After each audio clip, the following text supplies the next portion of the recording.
Shut up and sit down.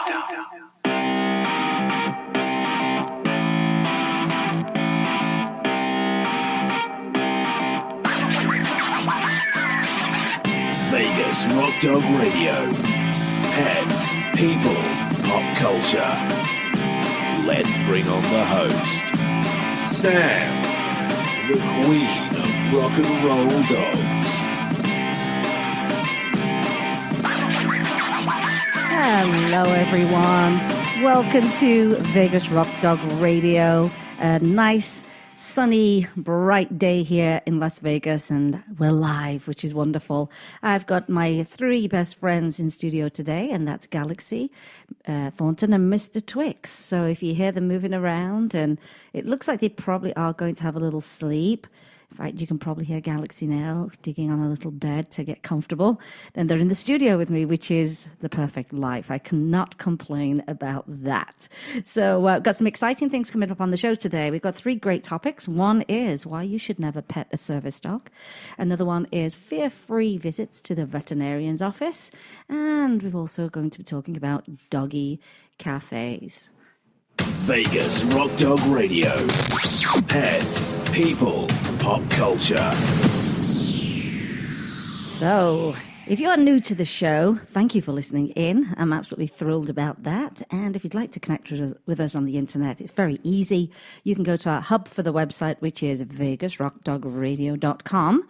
And if you're looking for us on social media, look for us at Vegas Rock Dog or Vegas Rock Dog Radio. You'll find me, or Sam, the queen of rock and roll dogs. And that's what I'm often known as. And the show is rock and roll. It's all about pets, people, and pop culture. So lots to talk about today. I said you can find us anywhere on social media. We're on all of the platforms. And if you don't get to listen to the show live, you can also listen to the show on iTunes. You can also find us on iHeartRadio. And I think most people have that app. And any other pod-catching app that you probably download, you're going to find us. We're kind of everywhere. So find us, connect with us, make sure that you... I really like to communicate with everybody, particularly through Twitter. Lots of really fun people on there. So don't be shy. We definitely want you to connect with us. Tell us about your pets and what you'd like to hear about on the show and any questions that you may have at all. So that's how you can find me. Really, really, really easy. So let's get into this then. You know, this is a big topic. Everyone dreads going to the veterinarian's office. Even if it's just something routine for your pets, can be quite traumatic for them. If there's something wrong, really wrong with your pets, then it's really traumatic for them and you as well. So it can be just a very, very, very stressful time in when you have to pay that visit, especially if you have to travel far. My dogs are great. I will say they are pretty good when we get in the car. The only one that kind of has a suspicion as to what is going on is my Jack Russell. She seems to know the streets and in a little bit of, oh gosh, no, I know where we are. Oh, I know where we're going. She has a little bit of that.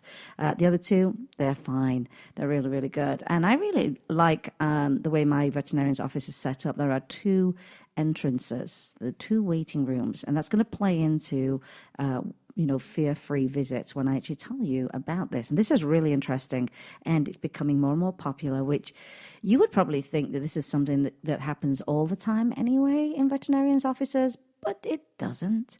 And I feel that bedside manner is a really important thing. So here we go.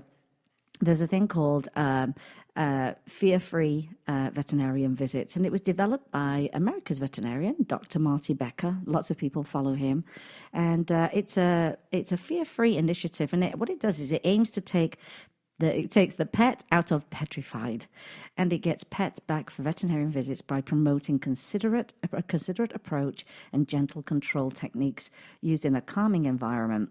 And there's utilization of these fear-free methods and protocols leads to a reduction or removal of anxiety triggers, which creates an experience that is rewarding and safer for all involved, which is very important that your pets and you and your vet and the techs are actually safe in those environments.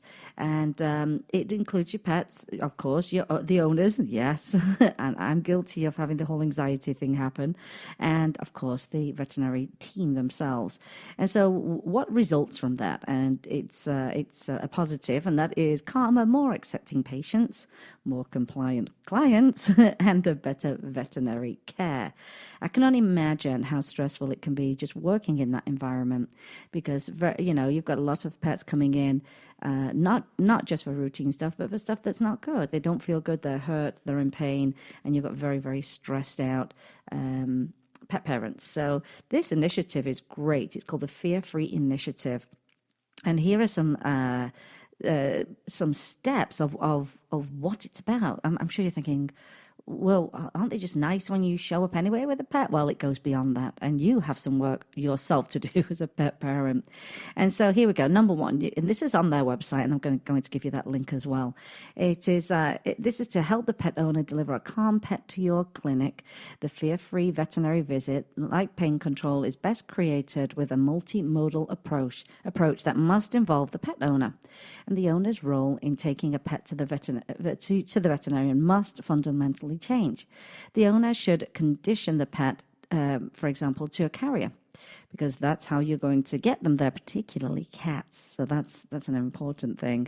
And we all know how scary that can be and time-consuming to try and get cat or a scared dog into their actual carrier. And so you're either going to be putting them in a carrier or some kind of a restraint device, because they should always be restrained in the car, always, for their safety. The car rides, they've got them used to car rides as well before the day of the veterinary visit. So don't attempt to do this on the day if you know that your cat or dog does not do well with that kind of transportation. And cats should be allowed to use their carriers daily as a resting place so that the carrier becomes familiar and comfortable rather than something associated with a frightening car ride. And also, your veterinarian team should learn to detect fear early by asking owners about the anxiety their pets are going to experience. And if you don't ask, you may miss it. So it says don't wait for advanced signs such as a dog hiding under an exam room chair or a cat lashing out. So as a veterinarian, you are going to talk to the pet parents and say, how are they when it comes to transportation? Here are some tips. And so that's where it's going to start. And so you're going to keep your pet calm on the day of the appointment and instruct pet owners, this is for the veterinarians, to use a Daptol or a Feliway pheromone. And it's a calming nutraceutical. And you can also use some carrier covers as well, because sometimes when dogs or cats can see a lot going on and it's unfamiliar, it really scares them. So this can kind of make them calm down a little bit. There's not too much of that visual stimulation. And owners, gosh, this is a tip for me, owners will need to remain calm themselves.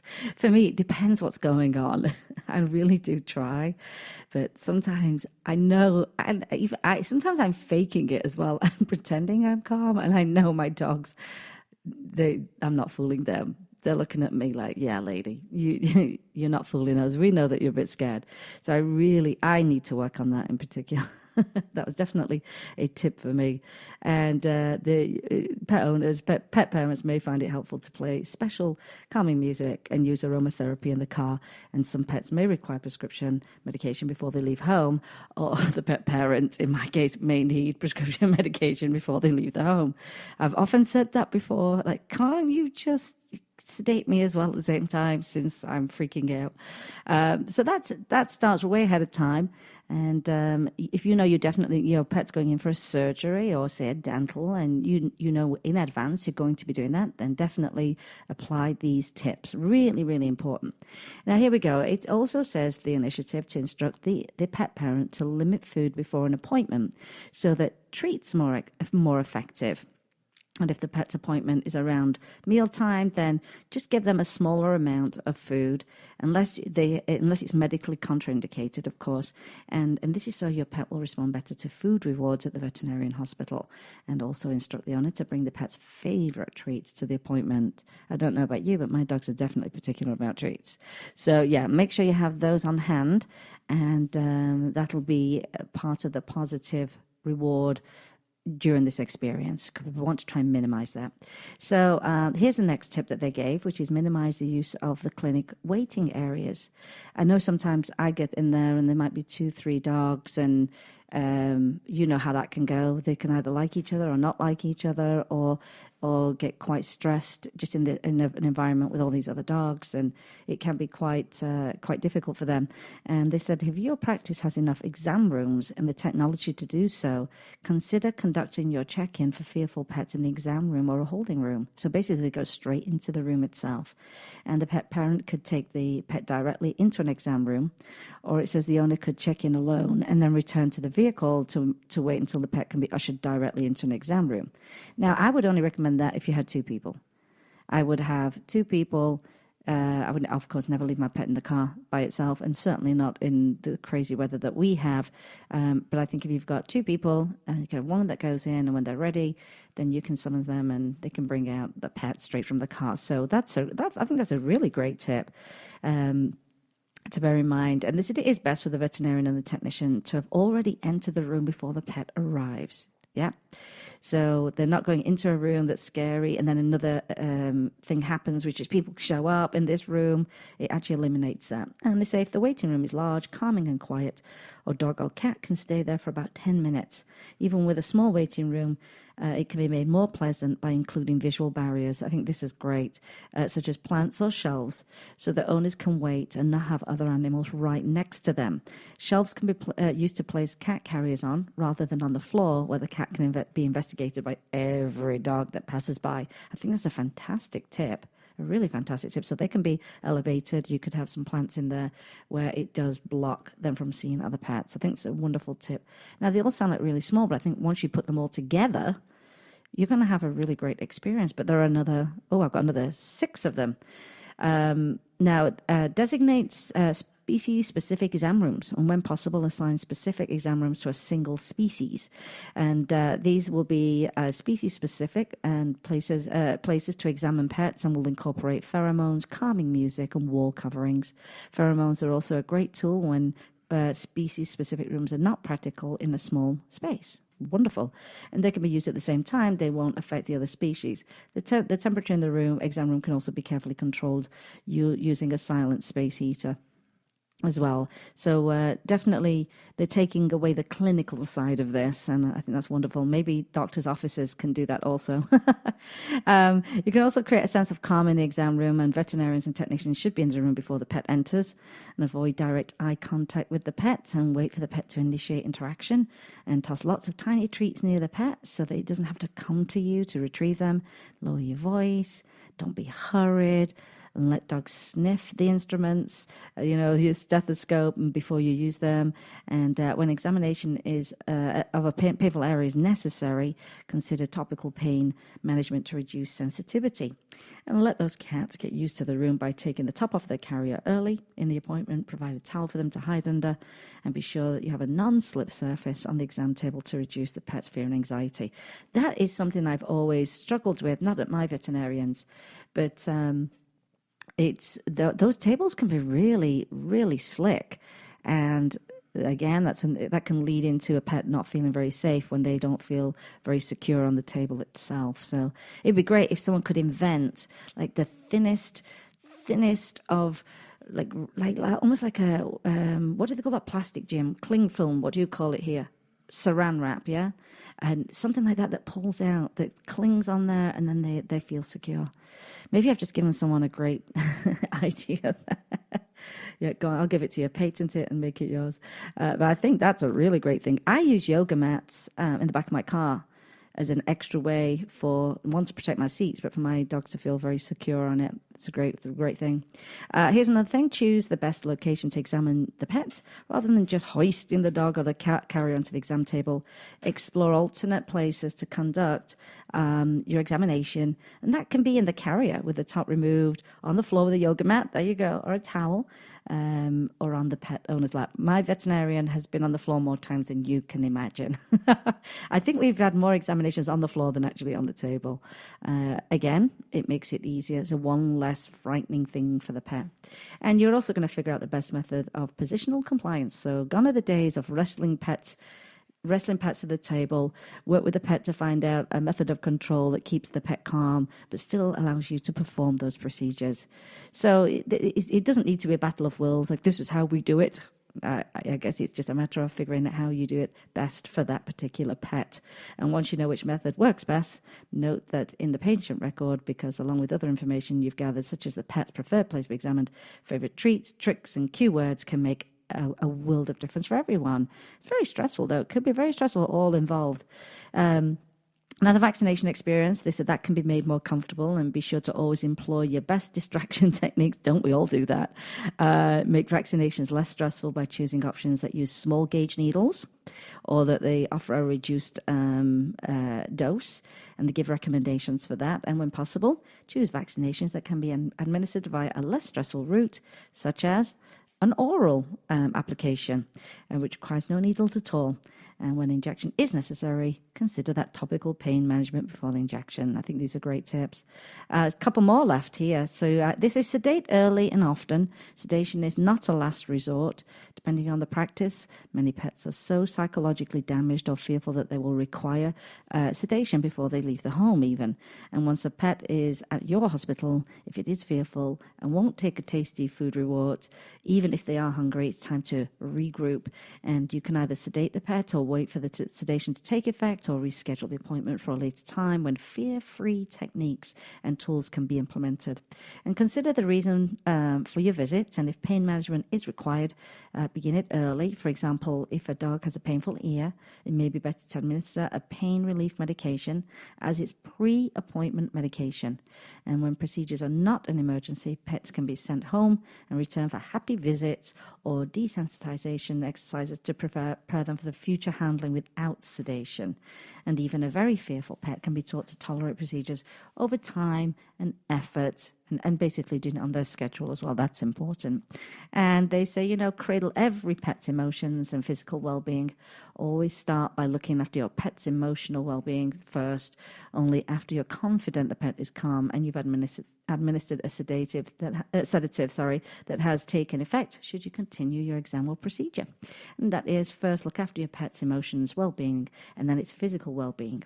Familiarize yourself with and apply the information in these excellent ways. I think it's wonderful. And so what you do is you actually qualify for this online, and that is the Fear-Free initiative created by Dr. Marty Becker, and I think that can make everybody's life so much better. And who wants their pets to be scared? I mean, that's an awful thing, isn't it? It makes you feel terrible. Well, on that note, I think what we should do is probably take a quick break. So we'll see you on the other side, and we're going to talk about something really fun and something that I hope explodes all over the world. It's a wonderful thing. You're listening to Vegas Rock Dog Radio with me, Sam, your host, the Queen of Rock and Roll Dogs. Vegas Rock Dog Radio. Pets, people, pop culture.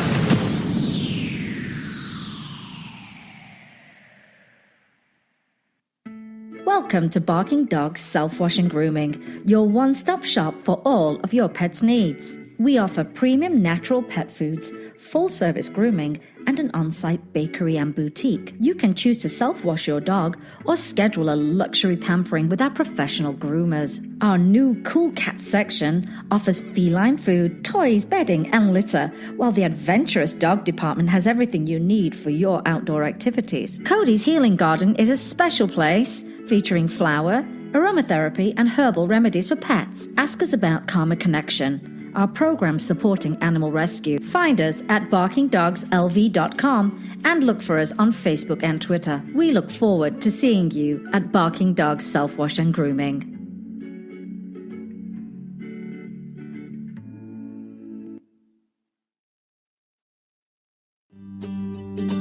Pet Scene magazine is dedicated to Las Vegas pets and the people who love them. It's a source of news and information for pet lovers, as well as offering valuable coupons and specials on pet products and services. Find them online at www.lvpetscene.com or look for them on Facebook. Vegas Rock Dog Radio. Pets, people, pop culture. Welcome back, everyone. So just before the break, we were talking about fear-free techniques for you and your pets when you have to pay a visit to the veterinarian's office. And I think they're wonderful techniques. Veterinarian officers can actually get certified in these techniques. And I think it's a great thing to be able to say that you offer that. We're a fear-free technique facility. And that would make pet parents just feel that you care even more about them. So that's a great thing. Wonderful, wonderful, wonderful. So here's another wonderful thing. You're going to like this. I really like this. This needs to happen in Vegas. This needs to happen here for me. And that is that America's first dog cafe lets you drink coffee and cuddle adoptable dogs. Oh, I can't think of anything better. We have a couple of cat cafes in England, and I know a couple have popped up here as well in the US, and they're doing very, very well. It's definitely a new kind of business model, but it's kind of like a business slash, the ones in England are a business slash rescue model. And so they're combining two things we all love, which is to drink coffee, socialize, and meet cute animals. And I can't wait till I get to LA because we're not far away, Jim and I. We're due a trip back to LA, and so we are going to make a point of going to America's first dog cafe. And Pennsylvania-born Sarah Wolfgang, she spent 16 years in South Korea working with shelters and dogs who have difficulty getting adopted. And she did her research with a number of dog and cat cafes, but was dismayed to discover their furry residents rain from puppy mills and do little to help the country's millions of homeless pets. Korea. I lived in South Korea. I can't imagine how difficult that was for her to work in these shelters because, as you know, they do eat cat and dog. And when I lived there, I never saw anyone with a cat or a dog as a pet. Never saw anyone. I was there a long time. In fact, I went back twice, and I never did see that. So I can only imagine what kind of amazing person this is that actually put this cafe together. So excuse me. So she settled in Los Angeles, and she decided she's going to open the first and only dog cafe. And they said since December, so that would have been almost a year now. So she's probably coming up on an anniversary. The dog cafe has held a soft opening in which their visitors could enter at leisure and chill with a group of adoptable pups. And what they do is they get to enjoy a beverage that gives back to dogs in need. And this is what Wolfgang was telling Bark Post. Bark Post is a great website for pet news. Oh, it's fantastic. She said it's a spin on the dog and cat cafes in other countries, but theirs is unique in that our dogs are all in need of homes and only stay with us until they're adopted. Our mission is to pull abandoned dogs who are being overlooked at shelters and place them in a happier environment where visitors can see them in their true light. I think there's a lot to be said for that. People judge on what they see. So if they see a dog that's tied up in one of those horrible clinical examination rooms they have, I'm saying examination rooms, I think they are examination rooms at the shelters, they look scared, and they are scared. They don't know why they're there. They don't know why they've been dumped by their I call them pet owners when they dump. They're not pet parents when they dump their pets. And it's, I think for people, there's a disconnect. You have a hard time figuring out how that pet is going to fit in your home. Gosh, because they look so scared and they look so sad and they look so small because they all tend to cower. So putting them in this environment that is normal. It's something that you would do yourself. You'd go to a coffee shop. You'd probably take your pet with you. I think it really is great. Shows them in a true light. And these pets get to interact with people, which they don't get in the shelters.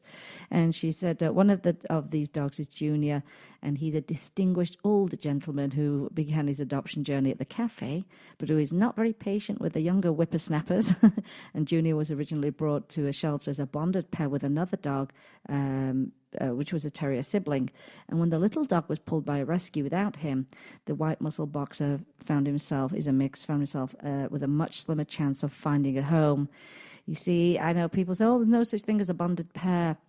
But, if they're used to being together, I'm going to say they probably are. I mean, bonded pair is just a term that people throw around, but I'd rather keep, them together where they're familiar with each other, because, again, that can be traumatic. What happened to my little pal, my sister, my brother? So I think people should try and keep them together, but it can reduce the chances of the pet that's left behind, depending on how people view that breed, for example, or it's a big dog, or, so... Yeah, that's kind of sad. But she says, as per Miss Wolfgang, Junior is extremely friendly and affectionate, and he likes to greet us by standing on his hind legs and putting his front paws on us to say hi. And it's just the sweetest greeting. And though he's 8 years old, I don't think that's old. People need to stop thinking that that's old. You don't look at your pets as old at all, ever, because you'll start treating them like they're old. They said this boy loves a good hike and space to run, and he's got a great attitude and the personality of a pup. While some may have suggested she return Junior, Wolfgang says she wouldn't consider that in a million years. So the Dog Cafe aims to revolutionise dog adoption by reinventing the way people connect with rescues. And according to the shop's official press release, it's a complete 180 approach to traditional shelters. No kennels in sight, no issues associated with overcrowding, and the relaxed atmosphere eliminates undesirable behaviours often expressed by stressed shelter dogs. We talk about this a lot. They're not in their normal relaxed state when they're in a shelter, so you can expect to see some behaviours, but they should not be based on the adoption should not be based on what these behaviours. Some of them are just natural and normal, and we would probably be exactly the same. So we want to make sure that they're seen in their best light, as she says. And she said, on the other paw, it's also a great way for dog lovers to kick back with pups, even if they're not ready for a dog of their own. And I think that's a wonderful thing too. If you've never had a pet, or you haven't had a pet in a long time, maybe that can gently bring you into the fold of, do I really want this, or do I just enjoy coming to the cafe and supporting them and getting to hang out with these dogs? I think it's a very good foray into that. And they say that many four-legged dog cafe residents have found amazing homes thanks to this unique shelter environment. I would get rid of the word shelter entirely, in all honesty. The cafe environment, that's what I would call it. And they said one dog, and his name was Snorlax. That's an odd name. But they changed him to Potato. Another odd name. Quickly found a forever family at the shop's as the shop's resident pup. But these eager canines aren't just handed out with your cup of joe. In fact, the adoption process is anything but lax, and Wolfgang explains that it all begins with a casual meet and greet with the dogs to see if they are best suited to your lifestyle. And potential adopters then have a mini interview and receive an adoption application. This way they can really decide whether they're ready for the lifetime commitment. And after they submit the application, an adoption coordinator does a mini home check on the same day they drop off the pup. The family gets to do a trial run for a couple of weeks, so you really get to know to be certain that this is the dog for them, and then finalizes the adoption. And Wolfgang says, the whole process takes, from start to finish, takes about an hour, a month. So be patient. And we understand to some that this may be a lengthy process, but to us, it helps us ensure each dog that we place in a new home is going to their perfect forever home. That's important. Some people get offended about a home check. They think people are coming in to criticize them. What they do is they're coming in to help you and advise you. So I used to do a lot of work with the Dachshund Rescue, and they are known for digging their way out and squeezing through little holes in gates and stuff. So when they would do their home check, they would advise them, you're going to need to secure your yard this way. This is how you can prevent them from getting underneath a fence by actually, by digging under there. This is how you're going to fix that. And it's just to really make sure the home is secure and safe and appropriate. That's all. It's not about judging you. And so some people then say, well, I don't want to adopt a dog. And I think, wow, if you won't go through that step for a dog, then you don't need a dog. Anyway, she said to avoid surrenders back to the cafe or a less than perfect home life for these highly deserving dogs, the extra effort goes a long, long way. And the first dog cafe in America will serve as a venue for humans to indulge in their love of dogs while at the same time bettering and saving the lives of many of our nation's canine residents. So if you're in the LA area, and I will be making my way down there and have an intense craving for caffeine and canines, check out the Dog Cafe. It's the shop hours are 11 a.m. to 7 p.m., so everybody gets time to get down there, and it's at 240 North Virgil Avenue. And it's a $10 per hour. And within that hour, you get a complimentary drink or discount on a specialty beverage and a whole lot of puppy love. I think that's a deal. And you'll be supporting their efforts, which are obviously making a difference. And so for more information, you can go over to their website, which is dogcafela.com. Isn't that great? Love to hear a happy story. So when we go down there, we will post pictures so that we can tell you about our experience. So let's take another quick break, because the last thing we're going to chit-chat about is why you should never pet a service dog. We'll be right back. You're listening to Vegas Rock Dog Radio with me, Sam, your host, the queen of rock and roll dogs. Vegas Rock Dog Radio. Pets, people, pop culture.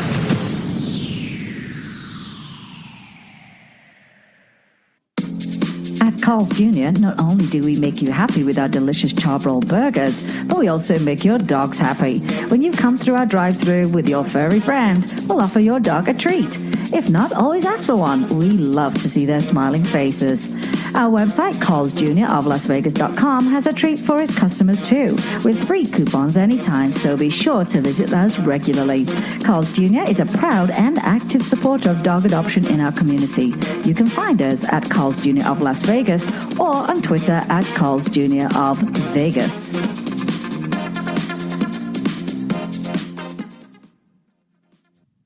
Vegas Rock Dog Radio. Pets, people, pop culture.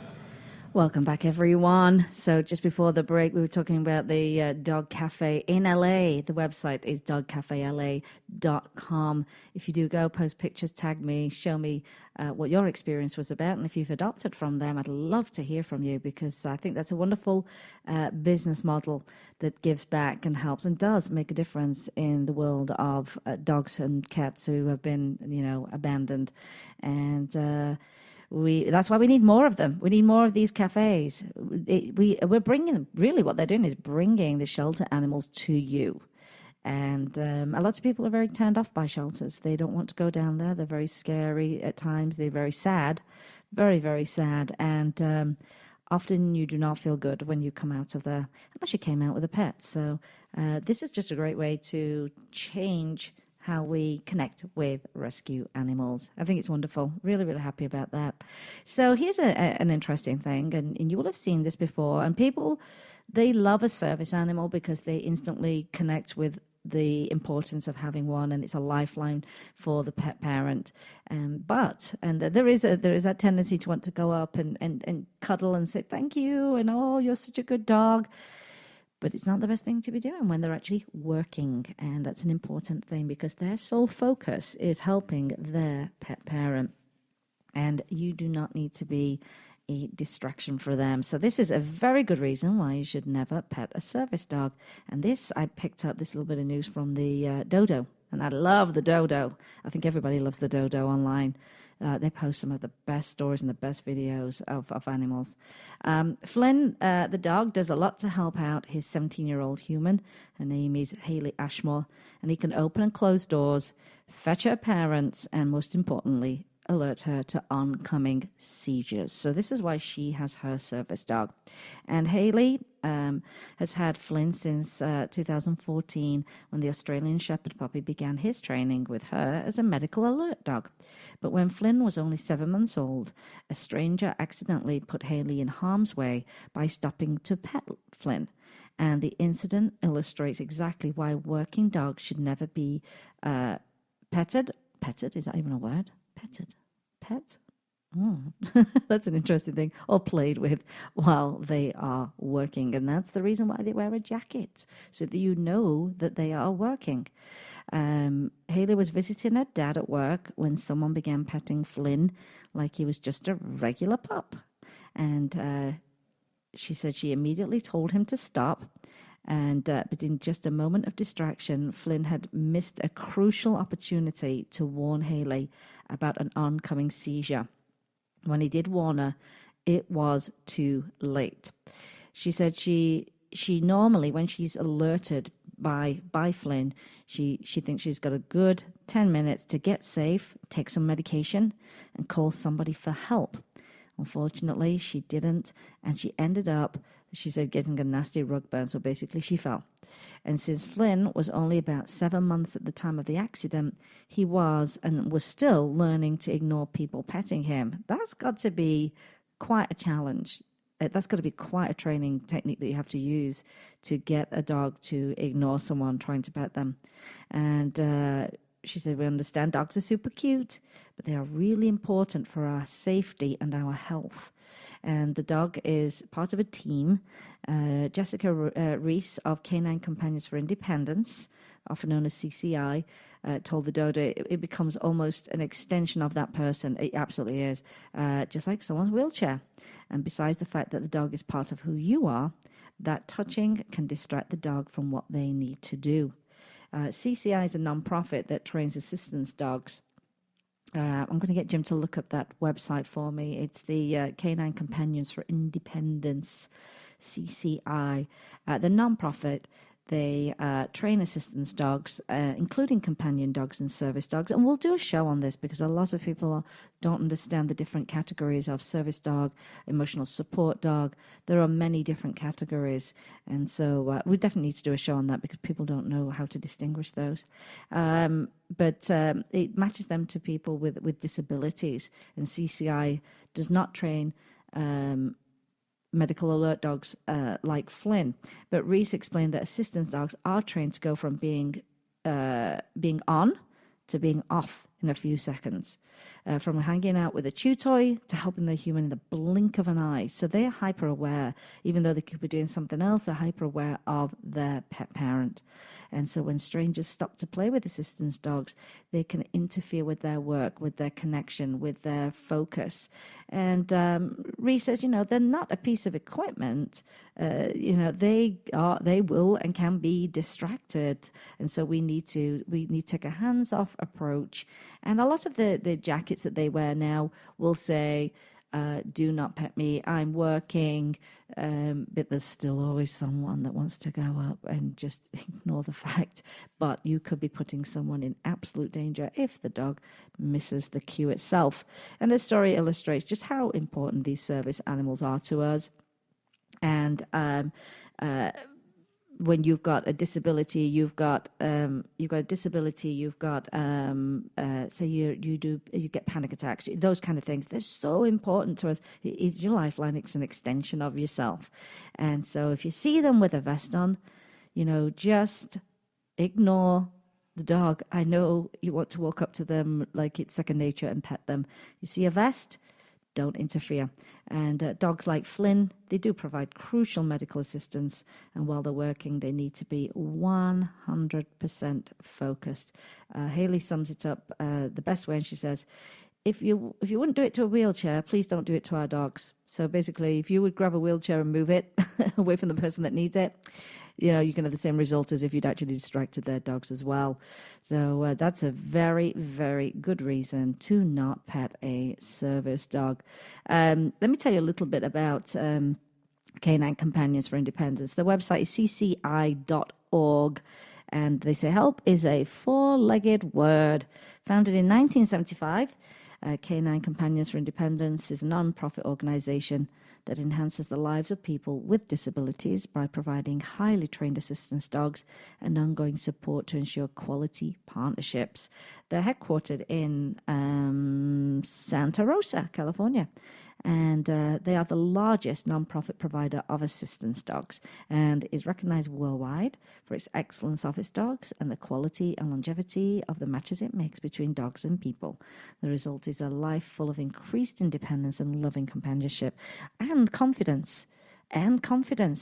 These pets, these working pets of ours, what they do is they allow you to go places that you probably wouldn't go before. Say, I know from experience from a friend of mine, and she rescued her dog, first of all, and then had her dog trained, and her dog allowed her to not suffer these panic attacks, which allowed her to be able to get on planes and go on vacation and to go to events with crowds, and just really changing someone's life. I've seen it myself firsthand. It is phenomenal what they do for people with disabilities. Amazing. So that's Canine Companion. Canine Companion, what was the other word? Companions for Independence. And they start with a breeding program. They use advanced technology, and they meticulously select and pair dogs for breeding so that they have the best result when it comes to matching them with the actual pet parent themselves. Wow, can you imagine the bond? That is an incredible bond. I would say once you get a service dog, and they say some angels have wings and others have tails, and they train 4 types of assistance dogs to master over 40 specialized commands. So you've got service dogs, skilled companions, hearing dogs, and facility dogs. And after completing training, the dogs are teamed with a graduate during an intensive 2-week training period. So this it looks to me like this starts super early. This is from the Puppies a Place with volunteer puppy raisers across the nation for socialization and obedience training. And between the ages of 15 and 18 months, the puppies return to one of 5 canine companions regional training centers across the country for 6 months of training. So you're looking at 2 years. By the time you're going to get a service dog, they're going to be about 2 years old, but super highly trained. This is incredible. Oh, this is even more incredible. All canine companions, dogs, and services are provided free of charge. Wow. And so they are funded by private contributions. And so if you actually want to make a contribution, you can head over to their website, cci.org. Wow. That's the cherry on the top, isn't it? That is the cherry on the top. If you need a service dog, you don't have to worry about the cost because these people do it for you. But you must apply. And if you love what these dogs do for people, then make a donation. That's wonderful. Well, I'll tell you something. The show's gone pretty fast today, I would say. If you've loved the show, which I hope you love the show every single week, and there's a takeaway every single week, and you enjoy something or learn something, then I'm thrilled, and I'd love it if you would actually share the show. And if you're listening on your smartphone, you know there's always that option to share, and we love a share. And you can share it directly to your social media networks and spread the word of Vegas Rock Dog Radio.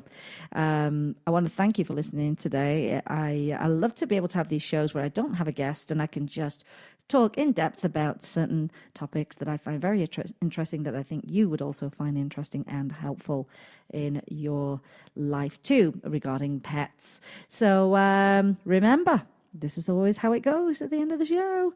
You can help an animal in need.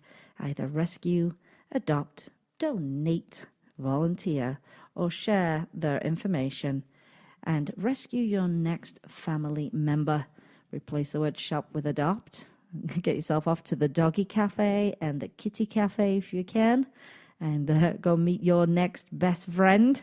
And my best friends are asleep, as I predicted. They're asleep in the studio. The minute I move, though, I think they're going to jump up and go crazy.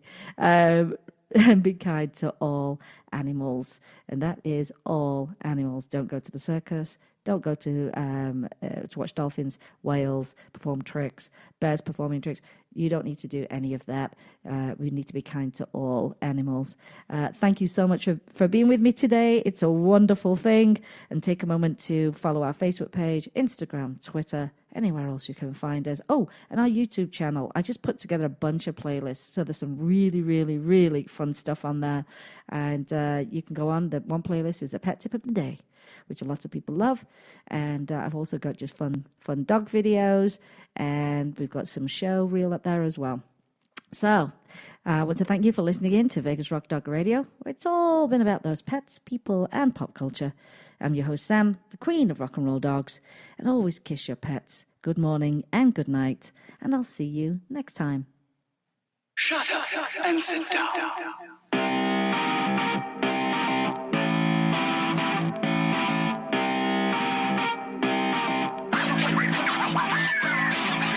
You've been listening to Vegas Rock Dog Radio.